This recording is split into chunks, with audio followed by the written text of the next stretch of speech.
Marie Curie, an iconic scientist, one of my favorites. The first woman to ever win a Nobel Prize, the only woman to win 2 Nobel Prizes, one in physics, one in chemistry. Why? For her elucidation of radioactivity, a term which she actually coined. She was the first one to discover the element polonium and radium, and therein lies an interesting story. You know, whenever a new scientific discovery is made, it doesn't take long for the quacks to get into the game. And that certainly happened with radium. Radium was a fascinating material. It glowed in the dark, glowed green. It had energy. And the quacks said that it could energize even people. So they started to market products that had radioactive radium in it. William Bailey was a classic con artist, and he got into the game with Radithor. It was water that had a tiny amount of radioactive radium in it. Trouble is that even tiny amounts of radioactive materials can be very dangerous. But in those days, there really were no laws that could control the sale of such products. The 1906 Food and Drug Act in the United States had introduced a legislation that made it a requirement to label products properly. But there was no requirement for safety or efficacy. This was a dangerous product, but it was correctly labeled because it said that it contained radium, which it really did. And Bailey capitalized on that idea. He offered a prize of $1,000, a lot of money in those days, to anyone who could show that there was in fact no radium in his product.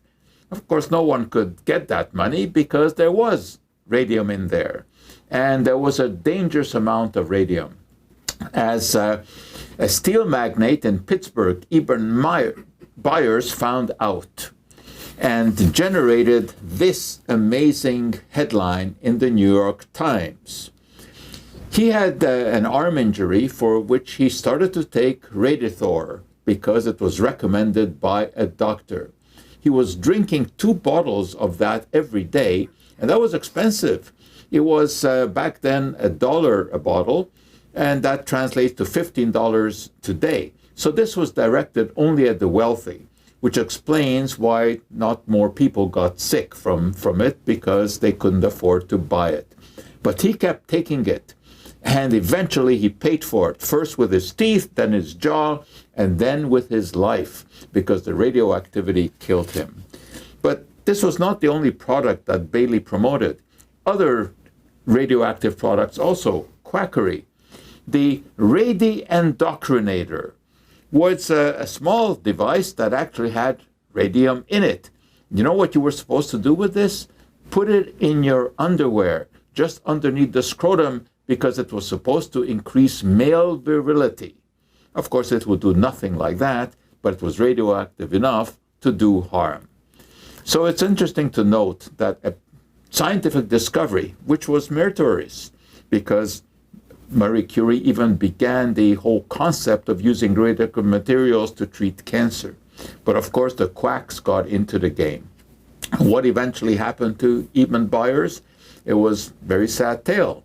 He died of poisoning from radium, and he was so radioactive, he had to actually be buried in a lead-lined coffin.